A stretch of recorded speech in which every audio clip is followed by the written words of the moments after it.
안녕하십니까. 문재인의 노후가 너무 편안한 것 아닌가? 문재인은 언제까지 만고강산인가? 하는 말씀을 드리겠습니다. 인터넷 신문 펜앤마이크에 실린 문재인 전 대통령의 노후가 너무 편안하다 하는 글 속에 담긴 깊은 뜻과 그 호소력의 공감에 요약 정리해봤습니다. 촛불 난동으로 탄핵당한 뒤 징역 22년형을 선고받아 문재인 정권 내내 감옥에 있다가 석방돼서 경북 달성 사저에서 지내고 있는 박근혜 전 대통령의 일상은 매우 조용하고 한적하기만 합니다. 작년 3월 달성에 내려간 박 전 대통령은 지금까지 3차례 공개 외출을 했습니다. 작년 5월 윤 대통령 취임식과 지난 4월 부처님 오신 날을 앞두고 대구 동화사를 방문했고, 며칠 전에는 어머니 유경수 여사의 기일을 맞아서 경북 구미에 있는 아버지 박정희 전 대통령 생가를 찾았습니다. 1952년생인 박 전 대통령은 대통령 재임식까지 그 나이 또래 가운데 가장 젊어 보이고 우아함을 갖춘 여성이었습니다. 몸에 배인 자기 관리가 우아함의 비결이었을 겁니다. 하지만 지난 4월 동화사를 찾았을 때 구부정해진 허리에 자유롭지 않은 발걸음, 계단에서 발까지 헛디디는 모습을 본 사람들은 안타까운 비명을 질렀습니다. 며칠 전 구미 박정희 대통령 생가를 돌아보는 사진에서는 영원히 늙지 않을 것 같던 박 전 대통령에게 드리워진 70살 할머니의 얼굴을 확인할 수 있었습니다. 문재인 정권은 박근혜 전 대통령을 일제하에 쟁쟁한 독립투사들의 투옥 기간보다 훨씬 긴 5년 가까운 세월을 감옥에 가두었습니다. 건국 75년 대한민국 역대 대통령들은 하나같이 불행했습니다. 자유민주주의 나라 대한민국을 세운 이승만 건국 대통령은 자유당의 3.15 부정선거와 4.19 의거 직후 하와이로 피신했다가 돌아가신 뒤에야 겨우 귀국했습니다. 산업화와 근대화로 부강한 대한민국의 초석을 다진 박정희 전 대통령은 유신 통치를 둘러싼 권력 내부 갈등으로 피살되는 비극적 운명을 맞았습니다. 전두환, 노태우 전 대통령은 사형과 무기징역을 선고받고 옥살이를 했습니다. 특히 전두환 대통령은 묘자리도 잡지를 못해서 유분을 아직도 집에 모시고 있는 것으로 알려져 있습니다. 김영삼, 김대중 전 대통령은 재임 중에 아들을 비롯한 친인척 비리로 대국민 사과를 해야 했고, 그 후로는 대통령 같지 않은 집권 기간을 보냈습니다. 노무현 전 대통령의 비극적 선택은 문재인 정권이 이명박, 박근혜 전 대통령을 감옥에 보낸 배경이 됐고, 윤석열 대통령의 등장과 지금도 펼쳐지고 있는 현재 진행형의 역사입니다. 그러면 문재인은 어떠냐? 대한민국 역대 대통령 가운데 문재인만이 현재까지는 유일하게 재임 중 행위에 대해 아무런 책임을 지지 않고 있습니다. 퇴임 후에도 아무 데서나 뻥긋뻥긋 헛웃음을 웃고 다니며 희희낙낙 편안한 듯한 생활, 즐거운 듯한 노후를 보내고 있습니다. 자기도 사람이기 때문에 진짜 속마음이야 편할 리 있겠습니까마는 어떻든 경멸하는 눈빛으로 자기를 바라보는 국민들의 곱지 않은 눈과 공감 능력이 영 떨어지는 짓만 여전히 해대고 있습니다. 참 웃기는 사람입니다. 역대 대통령들은 퇴임 후 한결같이 입을 다물고 살았습니다.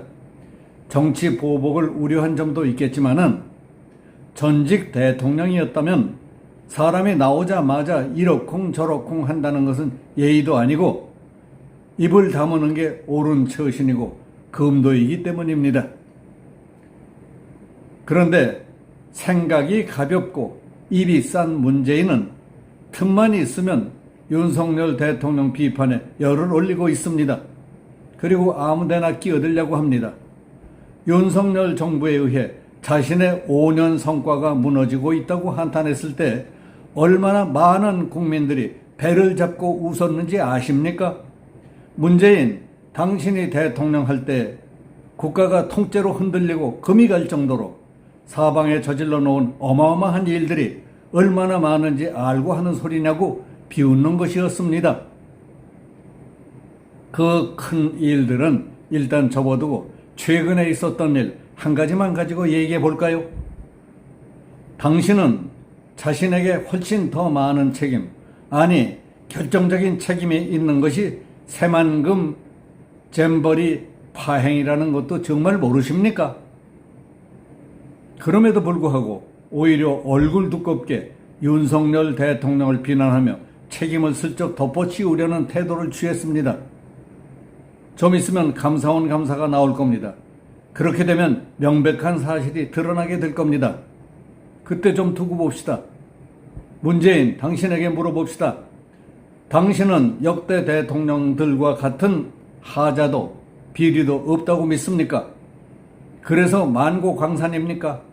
편안하고 행복한 퇴임 후를 보낼 자격이 있다고 생각하십니까? 많은 사람들은 얼마 남지 않았을 것이라고 보고 있습니다.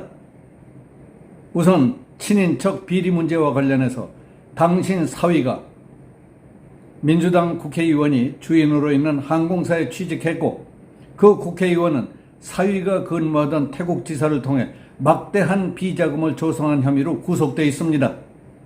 하지만 누가 문재인 사위의 취직 부탁을 했는지 비자금의 행방 등에 대해서는 전혀 수사가 이루어지지 않았습니다.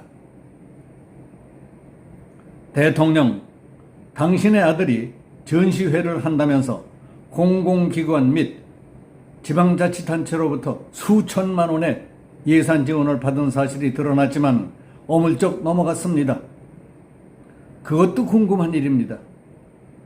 또 당신 친구를 울산시장에 당선시키기 위해 청와대와 경찰이 선거에 개입한 사건 또한 윤석열 검찰이 수사에 착수하자 온갖 외압을 행사하는 바람에 자신과 조국 민정수석 바로 아래까지만 수사하도록 만들어 놨습니다. 세계에서 가장 경쟁력이 높은 우리 한국의 원자력 발전 기술을 도태시킨 원전 폐기 정책은 중대한 국익 손상 행위이자 오늘날 전기요금 대란을 촉발시킨 범죄로 문재인 당신이 밀어붙인 결과는 처절했습니다. 하지만 원전 폐기 수사는 문재인 정권의 장관선까지만 책임을 묻는 것으로 마무리됐습니다. 북한에 의한 서해 공무원 피살 사건과 탈북자 강제북송 사건 또한 박영수 특검이 박근혜 전 대통령을 처벌했던 방식으로 수사한다면 얼마든지 문재인의 책임을 물을 수 있을 겁니다. 왜냐? 문재인 당신이 최종 보고를 받고 그리고 결정권자였기 때문입니다. 추미애 법무부 장관과 친문 검사들에 의해 자행된 윤석열 검찰총장 축출 때에도 유례를 찾아볼 수 없는 중대한 범죄였습니다. 윤석열 검찰총장을 몰아내기 위해서 불법적인 모의와 서류 및 증거 조작이 이루어진 정황이 속속 드러났지만 제대로 된 수사와 처벌은 이루어지지 않았습니다. 한간에는 문재인이 이 같은 각종 범죄 혐의 때문에 자신을 향해 다가올 수 있는 처벌의 칼날을 피하기 위해서 윤석열 대통령을 향해 선제적으로 공세를 취하는 것이라고 하는 평이 나돌고 있습니다. 역대 대통령들에 대한 사법적 단죄는 범죄 처벌에 예외가 있을 수 없다는 대원칙에 따른 결과였습니다. 문재인 당신 또한 이런 원칙과 전통에서 예외가 돼서는 안 됩니다. 그렇기 때문에 문재인의 노후가 너무 편한 것 아니냐? 문재인의 노후는 언제까지 떵떵거리고 만고광산이냐? 하는 것을 궁금해하는 사람들이 많은 것이라고 봅니다. 여기서 마치겠습니다. 감사합니다.